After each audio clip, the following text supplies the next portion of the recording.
support this migration amendment bill to strengthen employer compliance for temporary visa holders working in Australia. Speaker, migrants are incredibly important for our economy. According to ABS data, in the year from 2019 to 2020, 26.3% of all jobs in Australia were held by migrants. That's over a quarter. That's 5.3 million jobs. And 30% of those jobs were held by temporary migrants. That means temporary migrants held 1.6 million jobs. That's about 10% of our labour force. Temporary migrants making an enormous contribution across Australia's industries to fill workforce shortages and do millions of jobs that Australia needs to keep our economy powering forwards. Migrants are incredibly important for our economy, and without them, our economy would grind to a halt. They contribute so much to our local communities through their culture and language. They enrich what it means to be Australian. Migrants look after us, and in turn, we must look after them. But unfortunately, for all migrants are doing for our economy, they are being exploited, underpaid and ill-treated in many parts of our labour force. And the bill before us today addresses the exploitation of Australia's temporary visa holders. The reality for these workers has been laid bare in numerous dire reports. The Migrant Workers Task Force report in 2019 showed that wage theft from migrants is an issue that we haven't known very much about historically, but is rife within our economy. The National Temporary Migrant Work Survey of 2017 revealed that as many as 50% of temporary migrant workers may be being underpaid in their employment. That means you are as likely as not, as a temporary migrant worker, to be the victim of wage theft. 1 in 2, Deputy Speaker. And the report goes on to say that the wage exploitation of temporary migrants offends our national values of fairness. It harms not only the employees involved, but also the businesses which do the right thing and are penalised by comparison to those that do not. Deputy Speaker, the Grattan Institute in May 2023 showed that exploitation of temporary migrants in our labour force is widespread. Up to 1 in 6 of recent migrants are paid less than the national minimum wage, compared to just 9% of Australian workers. That means between 27,000 and 82,000 workers across Australia. So between 6,500 and 42,000 are underpaid by at least $3 an hour. This is wage theft on a grand scale right across our economy, impacting the most vulnerable and lowest paid workers in our economy. Deputy Speaker, these incidences of exploitation and wage theft are rife across many Australian industries. The construction industry, the second highest industry employer of temporary residents, about 44,300 people, was described in a 2017 report by the Australian Institute of Criminology as particularly problematic when it comes to employment standards of temporary migrants. And that report highlighted a range of areas of non-compliance with employment standards, despicable practices like the confiscation of workers' passports, and some cases of actual physical abuse. In the food and beverage industry, the data shows the situation is not much better. This industry is the most common industry to employ temporary migrants. More than 100,000 temporary migrants work in the food, beverage and hospitality industries, 12% of all temporary migrant workers. And before the pandemic, recent migrants were 4 times as likely to work in hospitality as than long-term residents. But those who worked in hospitality, an industry which particularly relies on migrant workers, were found to be even more likely to be underpaid again than other industries. They're younger, they're less skilled and they're rife for exploitation. And there were so many examples across these and other industries of how temporary migrant workers have been exploited. The first, of course, was the simple underpayment of wages. Workers being underpaid for the hours they worked, asked to work extra time without being paid, having entitlements that they deserved not being provided. The second area was unfair dismissals. Dismissals in conditions without being given a reasonable justification or where there was no warrant for dismissal in the first place. The third one was unpaid training. The fourth one, tax avoidance by paying workers only in cash. These are practices which rob temporary workers of their rightful wages, rob Australians of taxation revenue, and create an unfair playing field where those businesses that are doing the right thing are disadvantaged. It gets worse than that, Deputy Speaker.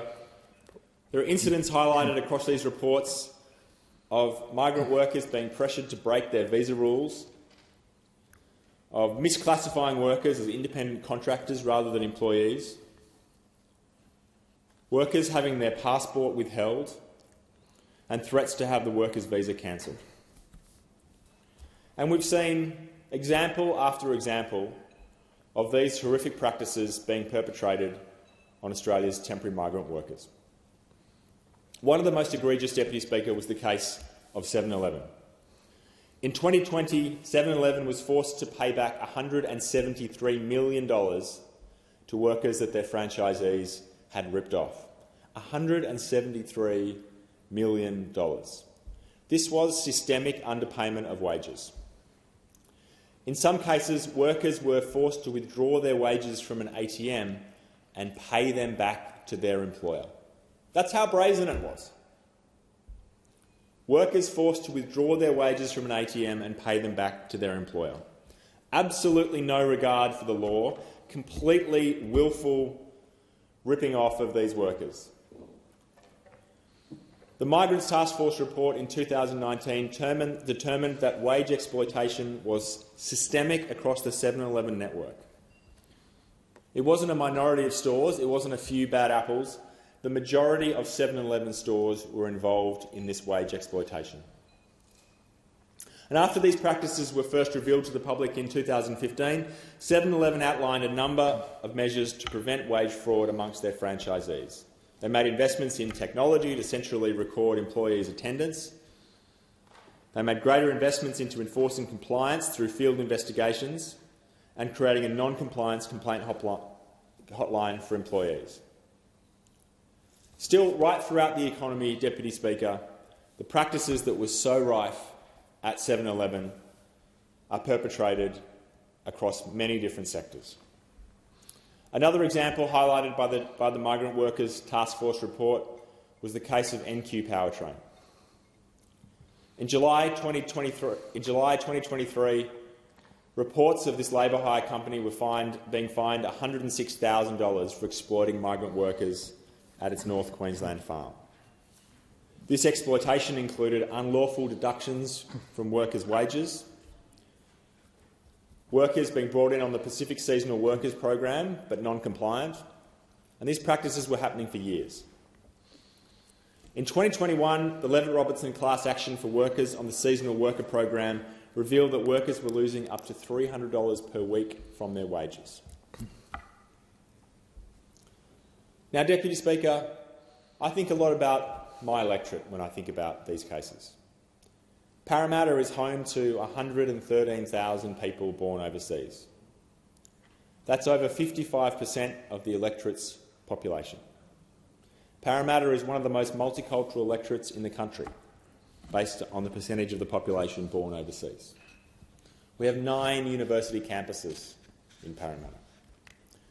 People are drawn to Parramatta from all over the world, to come here to study, to build a life for themselves and their families. Many of those people, whether they be students or people on temporary visas, are here working in these arrangements. They are some of the most vulnerable workers in our community. People that have come to make a contribution to Australia and a contribution to themselves, but ultimately end up in exploitative workplaces.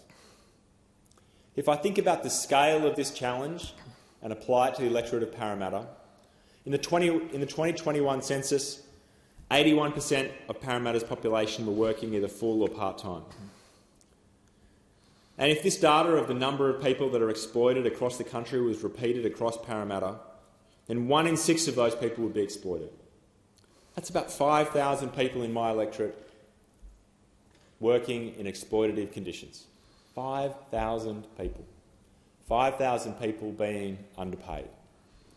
5,000 people living with the threat of visa cancellation or passports being confiscated.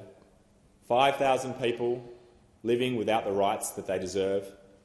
5,000 people being forced to work overtime or not be paid for training, or being forced into employment arrangements that aren't warranted based on the nature of the work that they do. And that, Deputy Speaker, is why the bill before us today is so important. The key objectives of this bill are to strengthen employer compliance laws, making it fairer for Australian businesses who do respect the rules and ensure they're not undercut by scrupulous competitors. Secondly, to remove barriers which discourage workers from speaking up and seeking support. And third, to implement 2 recommendations of the Migrant Workers Task Force report.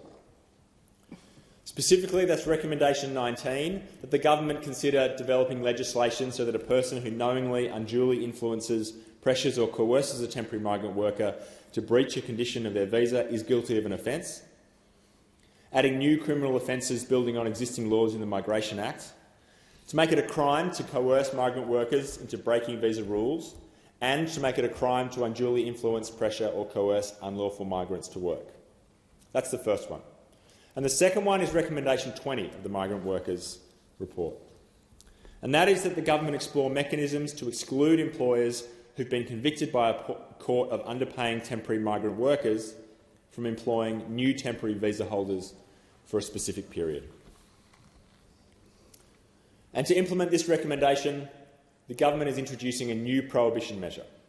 It's designed to stop prohibited employers from hiring temporary migrant workers who are not sponsored, for example, international students. It aims to stop scrupulous businesses from reoffending and exploiting more vulnerable people. And it will help even the playing field for Australian businesses who employ migrant workers but have been disadvantaged by unscrupulous competitors for too long. Deputy Speaker, when you put these measures together, they aim to stop unscrupulous employers from gutting their workers' wages, to stop them from pressuring workers to break their visa rules, to stop workers being threatened with visa cancellations. It's about making sure that our labour market is fair. It's about restoring the national value of fairness, which in this field has for too long been undermined. Deputy Speaker, this legislation goes to the core of the country that we want to be.